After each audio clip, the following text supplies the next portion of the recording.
So the most likely outcome happened. Yeah, that's right. We're staying in Cincinnati. There you go. Clip posted. No. So, yes, this is very, very close to being done. We have a new lease that is in the works, and it is, according to reports, 90% done already. An agreement between the Bengals and Hamilton County can be achieved now without waiting on what the state ultimately decides.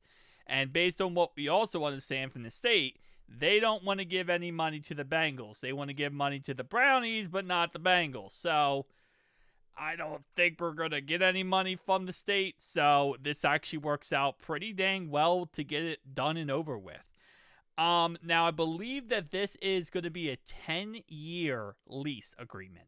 So this means that this would take us from now until, theoretically speaking, most likely this does not get done this year, I'm going to assume.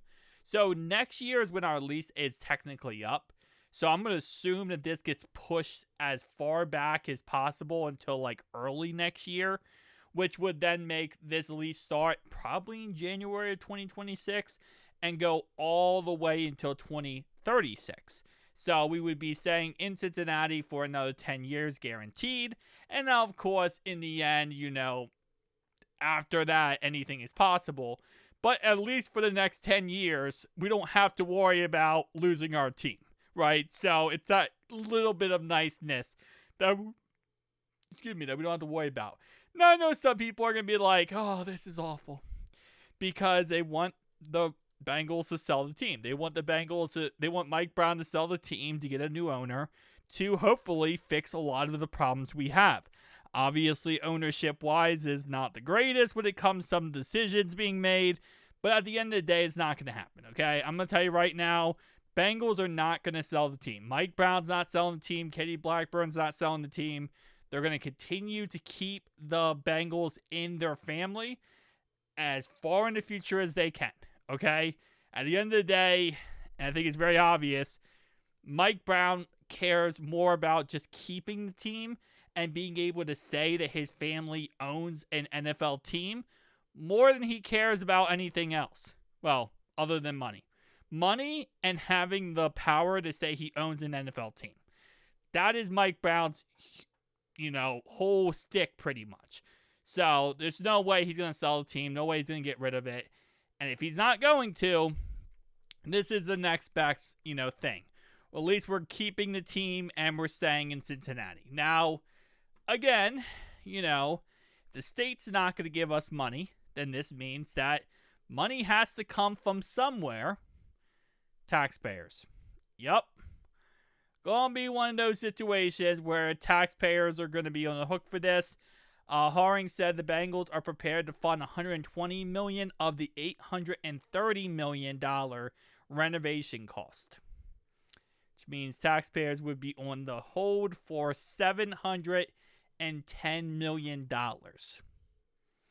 Based on that number, the county and the team are reportedly close to finalizing a 10-year lease extension with the potential for an additional 10-year lease after that.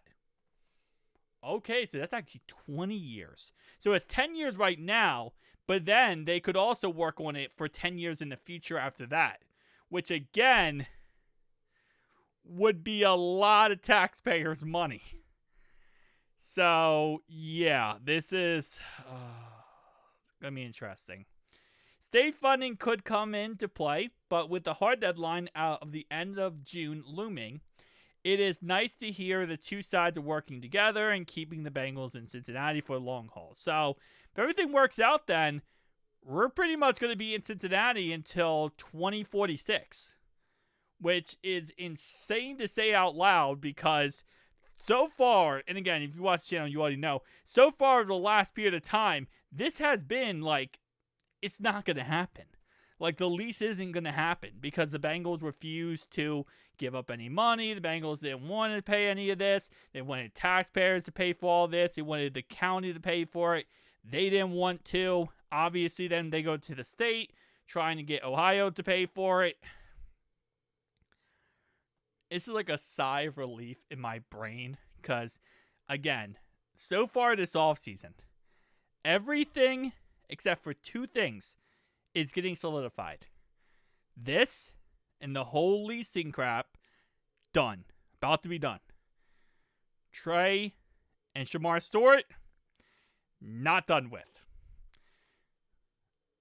Jamar Chase and T, done. Mike Gesicki, done. BJ Hill, done. Trey, not done with. Shamar Stewart, still not done with. So, if we could get done this Trey situation and this Shamar Stewart situation anytime within the next month, this would be amazing.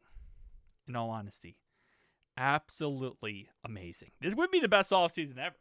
This would be the best offseason ever if we could just get those other two things done as well. Because now you go down the list of this offseason, and I'll be honest, front office catching a lot of W's with this offseason so far.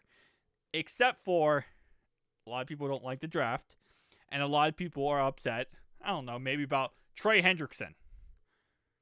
With that being said, get it done before training camp. Then Trey will be happy. We're going to training camp. He'll be happy. We're going to preseason. He'll be happy. Everyone's happy. We solved the season fast. We're in the Super Bowl. We're getting a ring. We're getting a trophy. And then guess what? The city is going to make so much dang money, we don't have to worry about anything. And then we might sign a 50-year lease. Who knows? Peace out, guys.